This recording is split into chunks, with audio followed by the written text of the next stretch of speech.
Good Morning Outdoors, your one-stop shop for the latest news, noteworthy trends, and thought-provoking discussions across the outdoor hospitality industry. From campgrounds and RV parks to glamping, outdoor resorts, adventure travel, and ecotourism, we'll be discussing all things outdoor travel and hospitality, so join us on Good Morning Outdoors every Thursday, wherever you get your podcasts.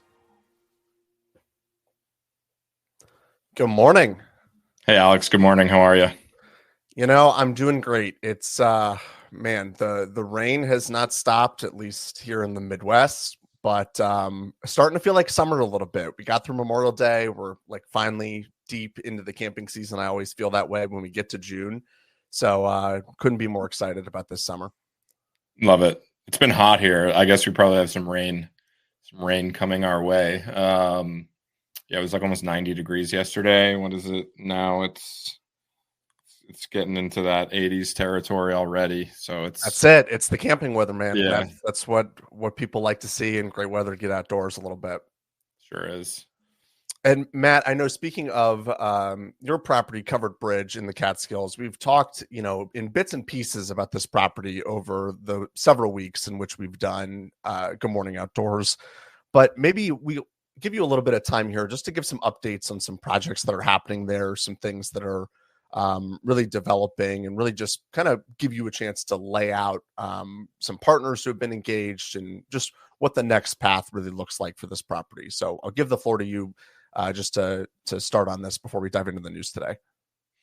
Yeah, we're still super early stages with everything, but we've secured some funding, and we're starting to kind of build out the project team. And so this is a rustic campground that's been operating since the 60s in a beautiful little town in the Catskills called Livingston Manor. It's called Covered Bridge Campsite. And it's rustic, not much in the way of amenities or really infrastructure. It is old school camping, similar to like what we talked about last week with Jeremy Johnson's campground in Michigan. It is really about return to nature. It's wild country, it's wildlife, and it's not much grass. It's all forested. It's a famous fly fishing creek. So it's really old school, primitive, rustic, wild camping. And I got involved with this place 4 years ago, and it was sort of a half-baked vision. Since it was an operating campground, the plan was to operate it as a campground until we could figure out how to reimagine it. And it will always be a campground. This isn't really like a total redevelopment per se, but it's going to be adding different camping lodging options, tents and RVIA, cabins on wheels potentially. So we're really entering the master planning phase. We have a loose concept of up to 35 cabins on wheels, up to 20 glamping tents, and we're going to approach this in a phased fashion, keep it operating throughout. So it's going to have to be very calculated and deliberate, and doing a lot of work in the shoulder seasons and as much as we can get done in the off season, which is tough in the mountains in the winter, but we'll do our best. So, we're going to, over the next 3 to 4 years, we're going to phase in those up to 35 cabins, up to 20 glamping tents. We're starting with 6 glamping tents in a couple weeks. We've been really dialing up the marketing. So we engaged a marketing agency. We have engaged a project manager and development advisor, and we're making very, very shortly, we've selected our architect and landscape architect. So we're going to be making those engagements. And a fun one here is we are, and we'll have more on this in the future, but we are engaging a decently well-known art director and concept illustrator from several Hollywood movies. So we're going to be bringing a flavor of that into the park, which we'll definitely share more. Yeah, I think we just piqued everybody's interest a lot here when you said that. And Matt, it goes to show too the amount of sometimes unexpected people on your team that you need to kind of put it all together to make the project actually come to fruition. I mean, if you would have asked or told somebody when you were starting this project that you would have a, well-known Hollywood, movie director on a part of the team for the campground, they probably would have looked at you and said you were a little bit crazy. But just goes to show, if you want to make a cool concept and you want to do some of these things, man, a great team is really key to that. Yeah, well said. And I think some people still might say that's crazy, and I can see where they're coming from, but just wait to see the concept. Yeah, it's in a world, there's so many great concepts out there, and there's so many great concepts in the Catskills, but I think if I've learned anything from the people I've been following and studying in this industry that have had success, it's to be unique and be different, and to really lean into the differentiation, right? And there's just so many kind of like modern, minimalistic like cabin designs out there that, to me, it's cool. I love that. It's very similar in a given area, right? Yeah. There's a lot of oversaturation of a particular style or concept, right? Which proves could be demand for it, but it also could prove, again, oversaturation. Right. Everything's the same. You're kind of getting into a price battle at the end of the day if all of the units look the same. And this is a way to really stand out, and nobody else is going to have that type of person and this type of concept in the market.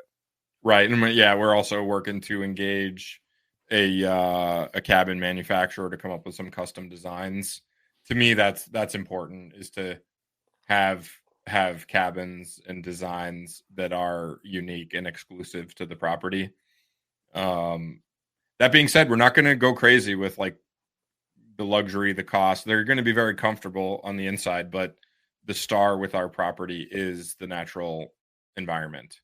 So, we're going to lean into that and accentuate that and give people a comfortable place to hang their head and go to sleep, but promote them going outside and not just sitting inside the cabin during the day. So it's fun. It's exciting. It's going to be a long road. We're just kind of starting the marathon, but happy to share, as we make progress and move, from step to step. It'd probably be a 2 to 3 month master planning phase where we come up with, we have our budget, we have a development budget, but that's all kind of premature when you haven't done the master planning and come up with at least that initial design and the really fully baked concept. Like right now we have a loose general concept, but that needs to be refined in a big way. So that's what we're setting out to do over the next season, or really few months, the remainder of the season, while also promoting fun events and not losing sight of the business that we're currently operating, which is really going to be the challenge to juggle all that. And that's why we're building out such a big team to do so. Well, Matt, sounds like many more announcements to come with this project moving forward. Obviously, this has been a labor of love of yours for several seasons, and finally going to take shape with a really cool development here. So really excited for you to get to talk more about this, and I'm sure we'll have much more plans to share on Covered Bridge and how everything comes together moving forward. A couple of other housekeeping items before we dive into the news today. Just wanted to highlight a couple of cool events and holidays happening in the RV industry. Firstly, National Go RVing Day. This has been, I think this is now 4 years consecutively that they've put this on. Go RVing puts on this sort of event and national holiday the second Saturday of June this year, June 14. Really is the day for folks to celebrate getting outdoors and getting in your RV. And they put together a great little marketing toolkit here with the logo and all of the promotional elements for social media, and would highly, encourage anyone who has any involvement with the RV space, participate in this holiday. This is a really great marketing and PR opportunity. We get national news attention for our industry in the outdoors because of events like this. So really great. If you're somebody who cares a lot about this, would highly encourage you to participate in the media, support, amplify a lot of this media that Go RVing is putting out there. This is a really great holiday, and obviously well timed, being right in the thick of camping season. It gets folks who might, be the casual RVer to really reconsider booking that extra trip or getting the RV out and hitting the road, which is exactly what we want in this industry. Yeah, well said. I think it's strategically scheduled, and we see it in the seasonal businesses.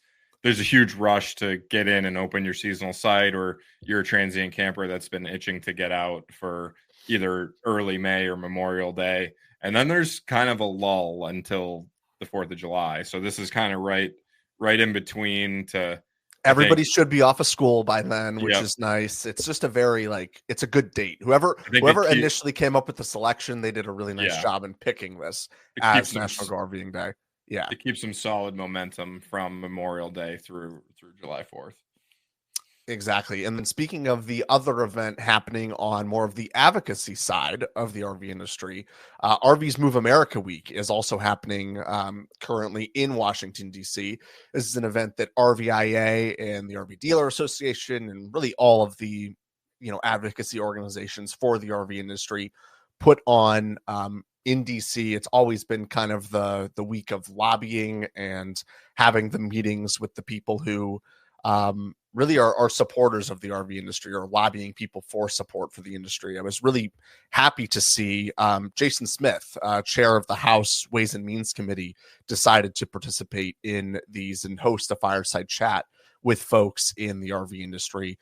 Not an announcement that was expected prior to this week. So really good to see people in key positions like Representative Smith participating with the RV industry in such a big way.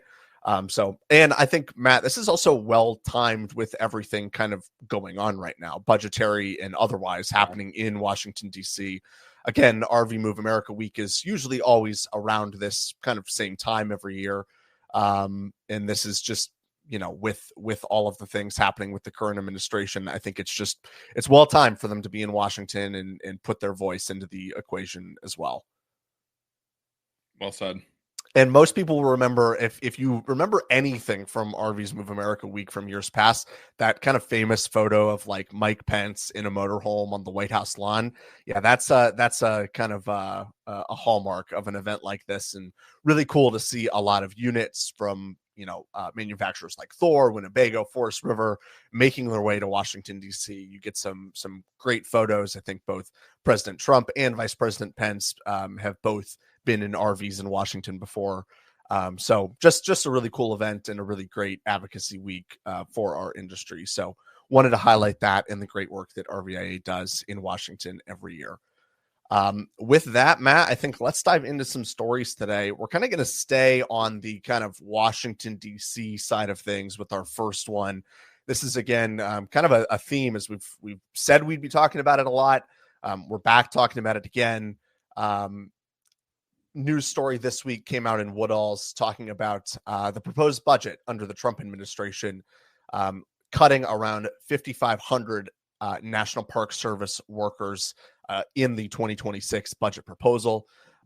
Really highlighting here that look, this is obviously still in the proposal phase. It's been mentioned that this is something that likely will not probably reach this full number as far as the number of workers actually being cut. And then I think there's a proposed about $1 billion cut to the budget as well, from about $3 billion down to about $2 billion. I don't know. This is always a starting point for sort of negotiations. And obviously one side puts everything kind of in their wish list. It's likely not all going to happen. But Matt, I guess, what does this sort of tell you about kind of where things may end up? It seems like cuts of some sort are coming. Not that that's probably new news to anybody based on all of the news that we've shared over several weeks. But what does this kind of tell you now that we have at least some real numbers and some data to finally look at and say, this is the proposal and this is maybe what we can expect moving forward? I think it's a lot of kind of smoke, honestly, at this point. We have such a long way to go for this to be finalized, and it's just so unlikely that anything even remotely close to this does get finalized. I honestly, my takeaway was some learnings. I was surprised that the number of employees at the National Park Service is only like less than 14,000. So this 5,500 job cut would be like a 40% cut, which I think most people would tell you that they think the national parks are already understaffed. Well, there was commentary in the article as well from places Yeah. like Yosemite saying like we cannot even pick up the trash here and fulfill basic guest services at current levels Yeah. because of job openings, because of lack of supervisors, because of a host of other employment issues. And I mean, look, there's a lot of, I would classify a lot of these National Park Service jobs as probably more entry level positions or probably what's open, especially when the pay rate may not be commensurate with other opportunities. There's Right. so many entry level jobs available in the job market right now. It's Right. not as though the economy is hurting for those type of positions. Like, Yeah. so as you said, if they can't even fulfill basic services now, I really don't see how they're going to do much better or be more efficient with less staff moving forward. Yeah. We'll see. I mean, I will say though, if this does happen, then those national park and land sell-offs might become more of a reality just because they won't be sustainable to run them. So I don't know. Could be a domino. Right. I definitely. Yeah. I was just say before we move on, I want to give a shout out to our GMH. Oh yes, we missed this a little bit in the intro. Yeah, Yeah. let's talk about Ben and Steve's project here for a minute. Yeah. Matt. Yeah. So congrats to Steve Turk, who's on the GMH Good Morning Hospitality Hotels show. And they announced a super exciting project called RVIA in South Florida, about 45 minutes. Ben always comes up with the best names. He's always super creative, and I love this one. Yeah, it's an art for sure. So what can we say about this? It is not going to be a huge resort. It's going to be, how many rooms was it? It was, and I would say for Ben as well, this project is kind of in a different location than probably some of the other ones that he's run. Obviously, Ben has experience doing marketing and assisting operators across the country, but for him to be a part of the operating team, I think that the kind of Florida market is probably a new venture for him in this way. Yeah. So 20 units. They've really put together quite a cast of all-stars on this team. Looks like the units are coming from EJH Distribution, which if you've shopped for modular or prefabricated units, chances are you spoke with the team over there. So congrats to them. And yeah, Ben has obviously made a name for himself in this industry. Steve as well, long time hospitality pro with tons of great experience. Have to assume that they're going to do something special here. It looks like they're planning to open by the end of 2026. And really cool concept here that we've talked about in prior shows is the agritourism aspect. This is a 25-acre operating fruit farm. So that's going to be incorporated into the operation and continue, it sounds like, and be a big part of the identity of the place. And I think that really fits Florida too, as you think about citrus and fruit and just a very like tropical, cool environment. I love that the units are going to be kind of tucked amongst this. And I'm sure, very similar principles to builds that Ben has done in the past, where they're not going to overcrowd it. They're going to make this, super unique, a super high end property, just stick to all of the great principles of builds that he's done in the past, but really just kind of go into Steve's backyard, into the Florida market, and build a really incredible property there. So I think this really, as you said, does sound like a nice team and a nice pairing together, and super excited to see the property kind of come together. I'm sure this is something they've talked about for a while, and finally cool to see the introduction of this project here this past week. Maybe we can get Steve and or Ben on the show in the next couple weeks, because they'll certainly be able to speak to it a little bit more eloquently than we can. Yeah, absolutely. Speaking Congrats, of, yes, in absolutely. Congrats again to Steve and Ben. Speaking of kind of another kind of new announcement from a company, Matt, I have not really heard of prior to kind of researching them for the show this week. I think it's pronounced Tauck, Tauck, for those listening who can't see the screen. They are really kind of an independent tour operator of kind of high-end experiences and that kind of thing. They announced they're going to be offering glamping out in the American West starting in 2026. One of my takeaways, Matt, that I kind of got from this was glamping's kind of made it into the high-end tour and accommodation market. When you start seeing folks like Tauck and the independent tour people say, this is really what our customers want, or at least the American West especially is becoming quite known for great glamping and great locations close to national parks and out in great spots. That was one of the key things that I kind of gathered from this was like, all right, this makes a lot of sense for them. It makes a lot of sense for those high-end customers. And it's great to see glamping kind of getting its day and time within high-end luxury experiences. Matt, what else did you kind of take from this as far as this announcement and them kind of adding this? They've got, 5-star hotels on one hand for some destinations and locations, and then them kind of saying, yeah, glamping really fits right in with that. What else did you kind of gather from this announcement from them? Yeah, they're partnering with it sounds like they're partnering with the lodging providers. They're not actually like developing their own lodging. Correct. That's a great clarification. Until I dove deeper, it read to me like maybe they were developing their own glamping, but that is not the case. Doesn't appear to be. They're partnering with Under Canvas at their is it pronounced Ulum or Ulum? They're like ultra luxury Under Canvas and Moab. It's kind of like a separate brand within the brand.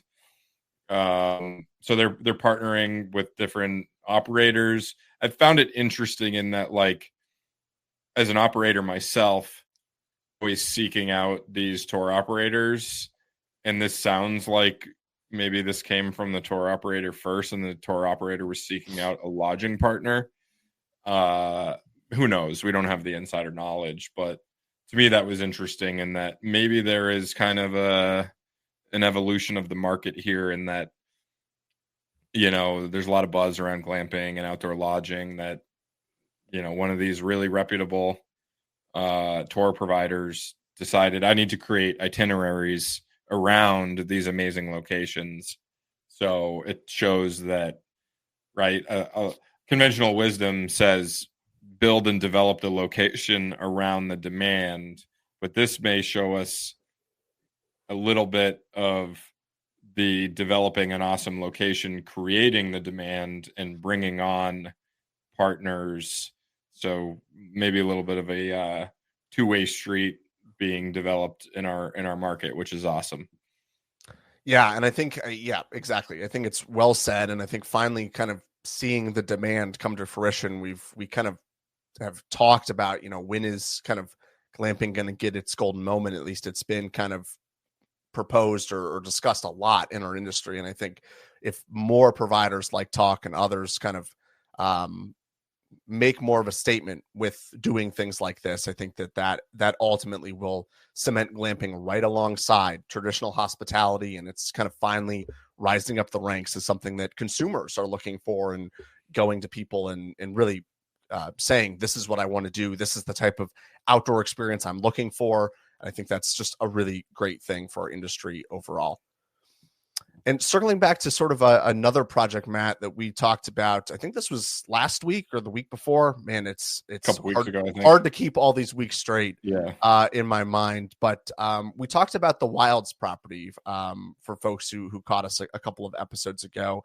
And we are back with a little bit of an update, an announcement from them. They have just recently had the ribbon cutting on their new campground, Hellbender, at the Wilds. I've got sort of an image of the map for those who are listening and watching via video, you can really see how the really expansive 75 acres that they have for this property, how it sits. And I think that even if you look at really the lodging mix and how it's all kind of come together, I think, Matt, it's laid out quite nicely. I would say it's a little barren as far as additional amenities go, but I would say that's kind of to be expected at this point. One being just that they're trying to launch and get open.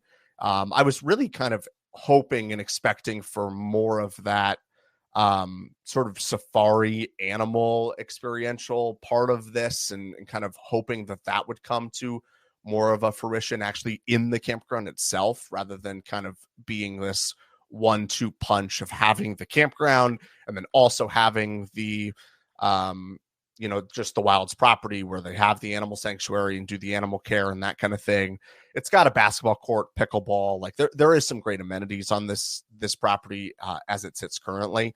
But man, that was really the thing that I hope that they continue to develop moving forward, is just bring that full circle. You guys have such a great location as it is to be a campground in conjunction to an animal park. Like, just make that kind of come full circle back to the park. Like, I want to wake up and see an animal. I want to like have that be a part of my camping experience. And I think if they can really nail that, that'll really help cement the experiential nature of that property, and something that I think will make it great in an area of Ohio that otherwise would have lacked it. Speaking of cool concepts, I think that might be the theme of this week's show, as we've talked about several between yours and Ben and Steve's project, and then obviously the Hellbender project in Ohio. Like, this would be a really incredible concept just within the campground if they get it right. Matt, I mean, what do you see with this campground announcement, and do you have similar feelings about kind of that experiential nature of the concept at all?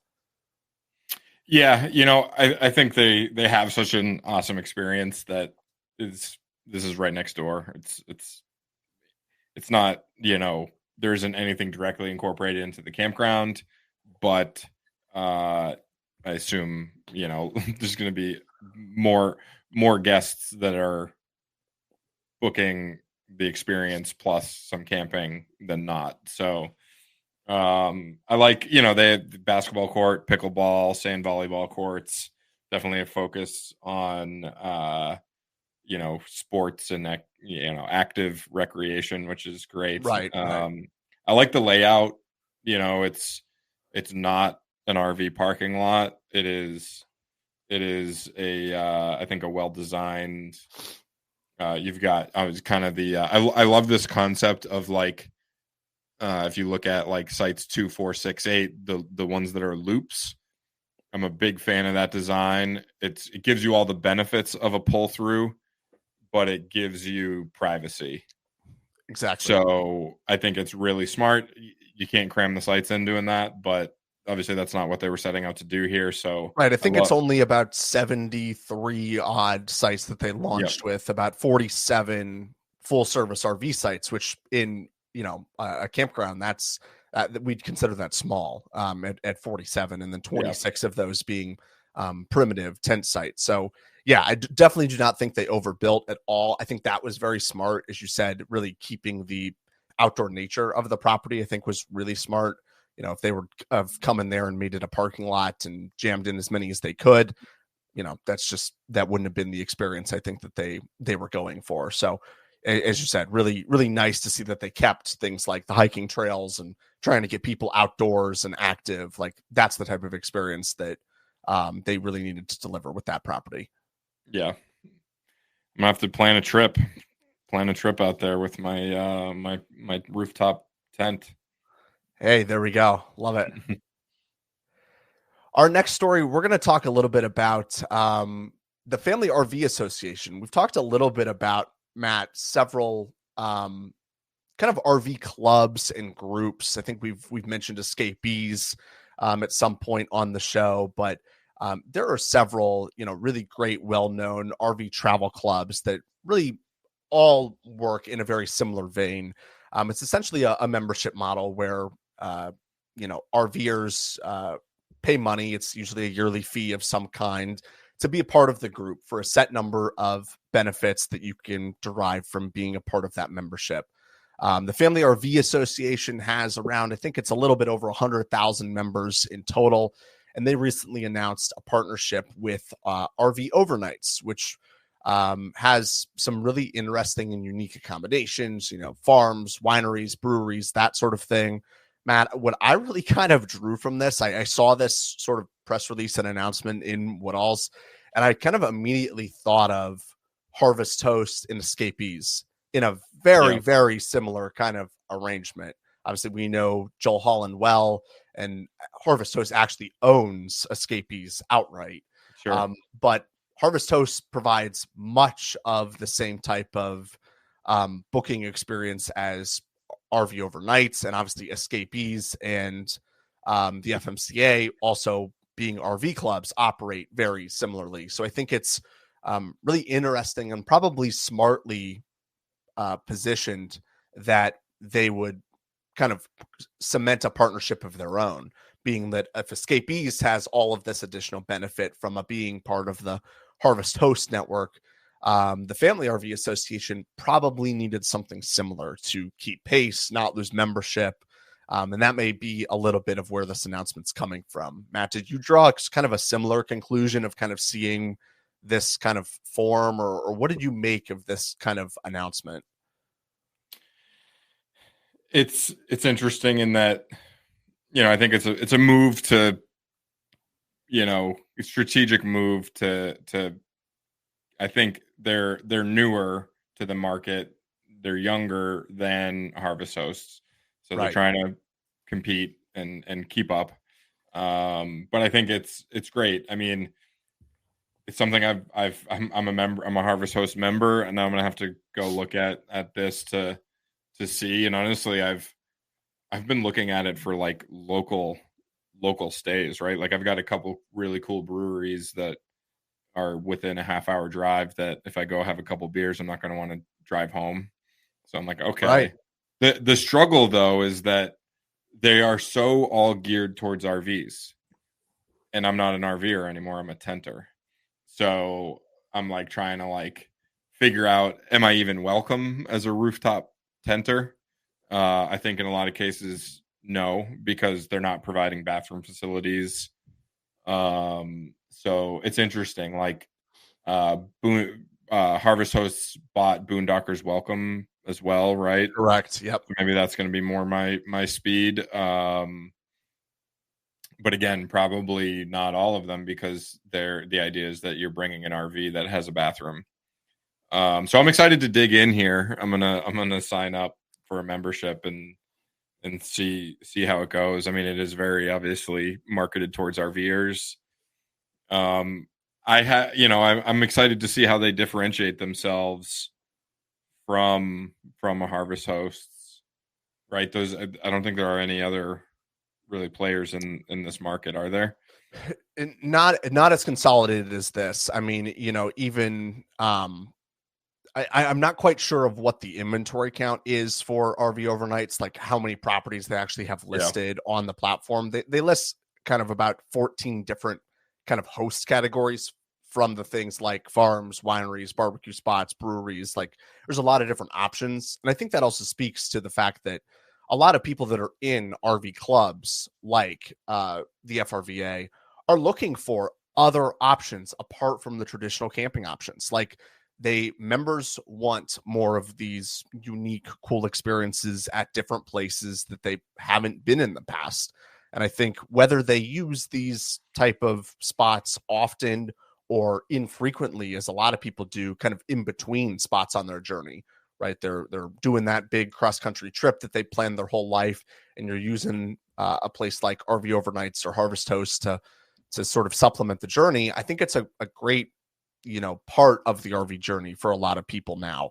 And I think it's nice to see the RV lifestyle expanding into other places like this. There's always sort of a discussion that I see unfold when we talk about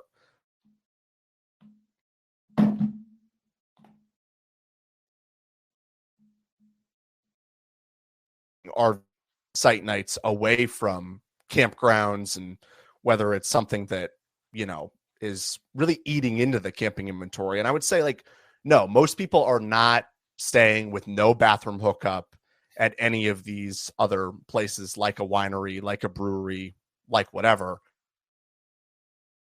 journey. So I think that that's something to kind of make note of this, but really cool to see these RV clubs and different people kind of bringing this into the collective offering that they offer their membership.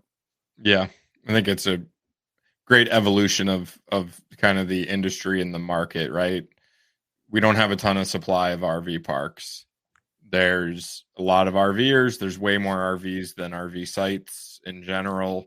And I would add the caveat to this, Matt, high quality RV sites and RV parks, like and in the locations that people want, right? Like there could be a lot of destination parks or places where like it's been slow and it's been hard for that RV park to survive.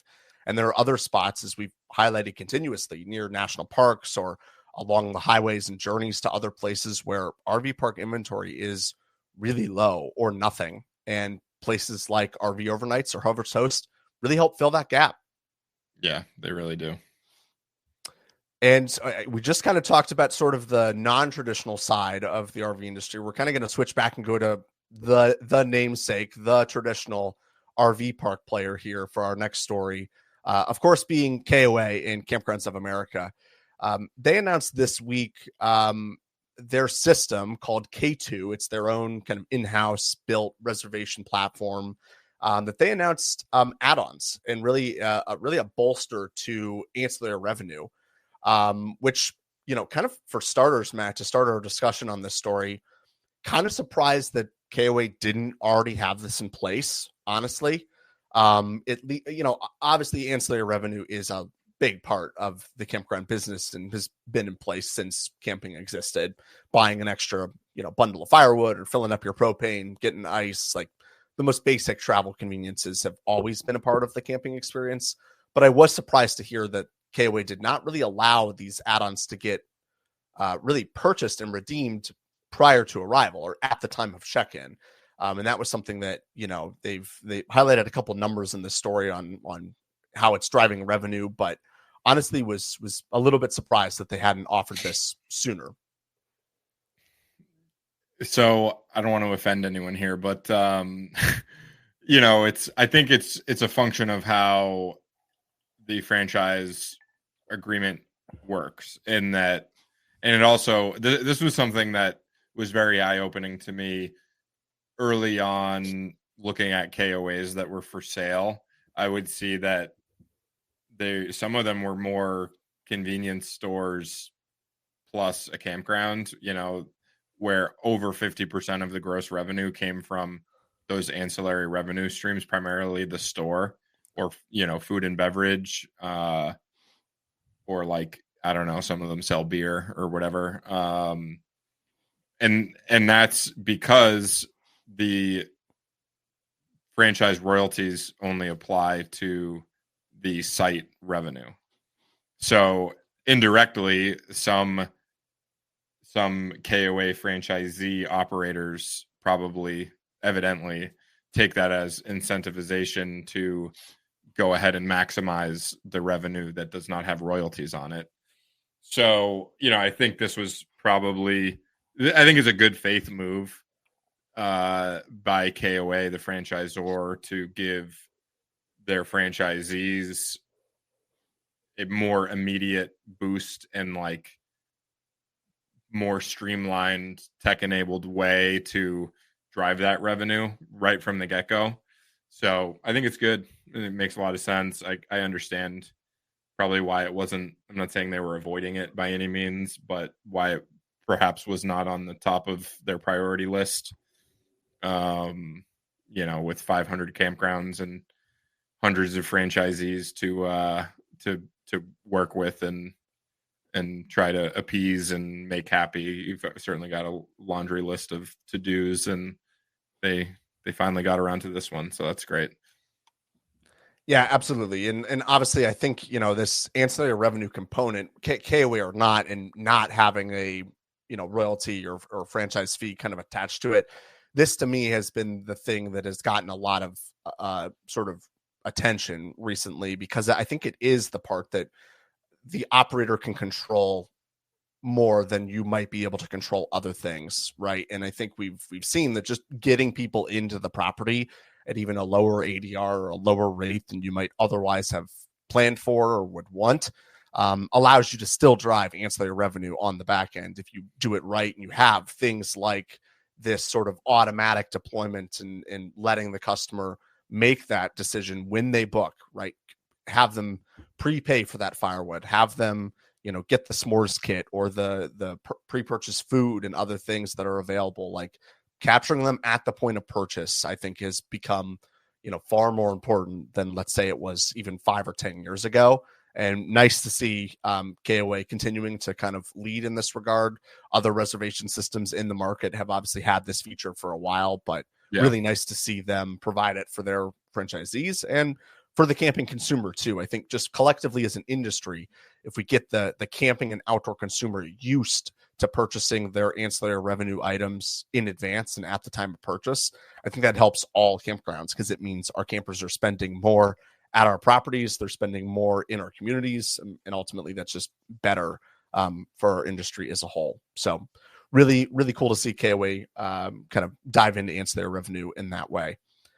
And Matt, to kind of round things out, as everybody knows at this point, I'm a data guy. We like to close the show with data a lot of times.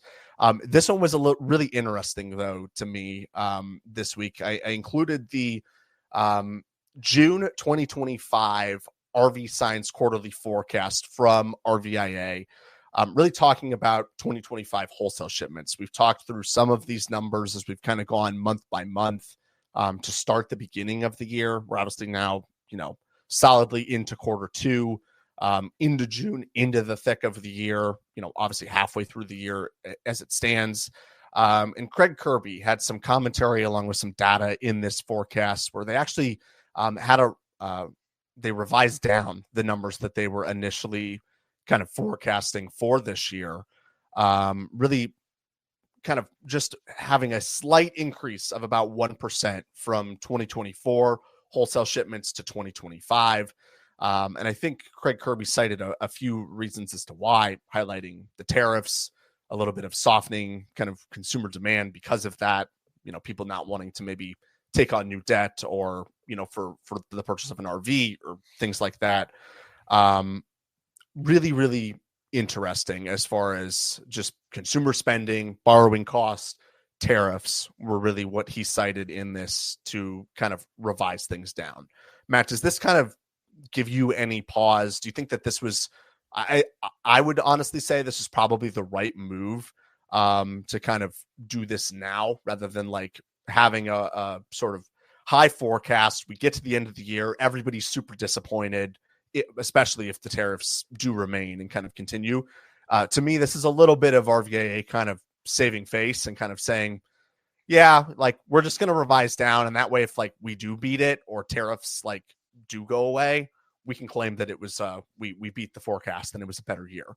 Like that's a little bit of how I look at it. Obviously these kind of what Craig Kirby's citing is very real, of the tariffs, the borrowing cost, and consumer spending. I think those are very real concerns, but I think the way in which they did this, I think, was more of a little bit trying to save face and provide a better forecast for them for this year.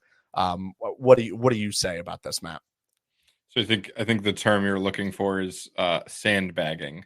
There you go.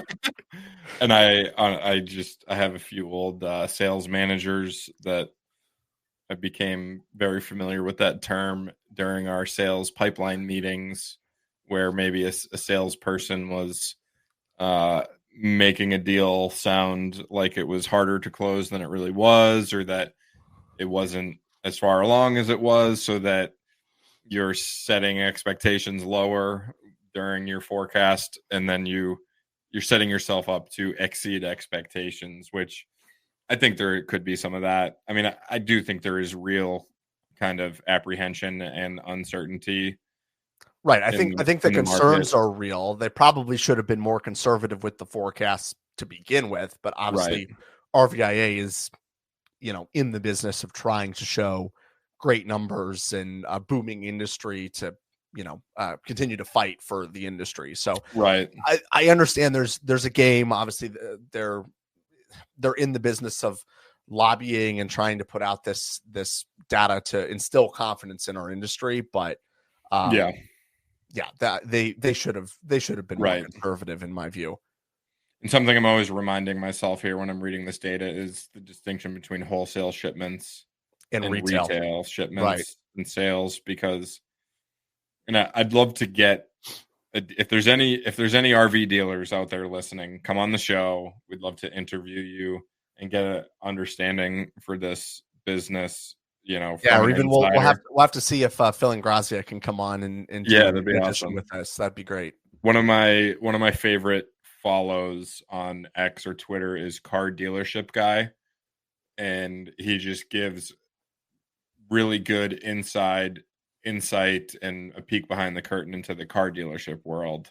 And I feel like we need that for the RV dealership world, because you hear these stats and then you drive down the highway and you drive by a Camping World and there's 400 RVs, stacked up. Lots are always full in the RV. Right. And it's like, I want to know how many of those are spoken for, how many of those are just sitting there waiting to get delivered, how many are sold, how long have they been sitting there? Because you hear these stories and then you see something perhaps in person at an RV dealer that doesn't line up, or just to an uneducated person looks like it might not add up, which I think I would qualify myself as an uneducated person in the world of RV dealerships. But yeah, I mean, there is certainly uncertainty and some things happening that create that uncertainty and apprehension. And I mean, but that being said, it is a pretty right to say, hey, we're up 11% year to date, but we're forecasting a flat year. That's quite a change in momentum. So I don't know.